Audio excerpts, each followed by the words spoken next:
woman wails on the floor of the Mujtahid hospital.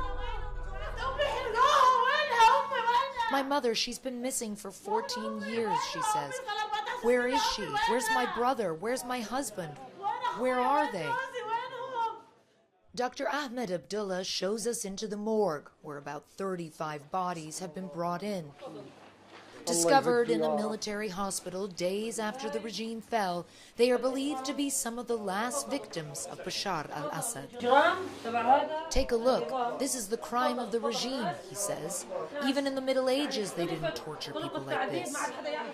Another man points to their tattered clothing.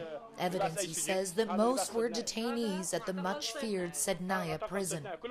Even in death, they are still only identified by numbers.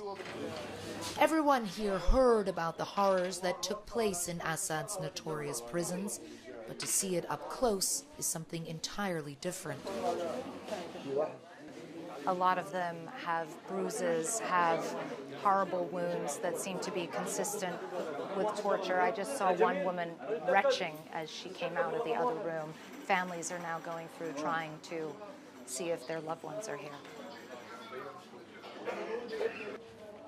There's not enough room for all of them in the morgue, so a makeshift area has been set up outside. More and more families stream in, the light from their cell phones the only way of identifying the dead. My only son, I don't have another. They took him for 12 years now, just because he said no. 12 years, my only son, this woman shouts. I don't know anything about him. I ask Allah to burn him, she says of Assad. Burn him and his sons, like he burned my heart. A crowd swarms when they see our camera. Everyone here has lost someone. All of these people are asking us to take the names of their loved ones to help them try to find them. It is a mark of desperation. Such is the need for answers. But finding those answers will not be easy. At the military intelligence facility known as the Palestine branch, officers burned documents and destroyed hard drives before fleeing. But their terror was on an industrial scale. Troves and troves of prisoner files remain. It will take investigators years to go through them. Below ground, more clues, etched on the walls of cells that look more like dungeons.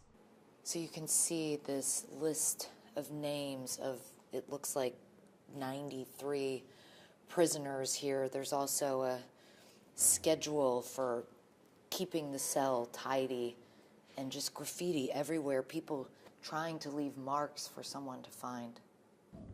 Down here, insects are the only life form that thrives. It's clear that anyone who could survive this will never be the same again. The cells are empty, but the doors are finally open. And the quest for answers is just beginning.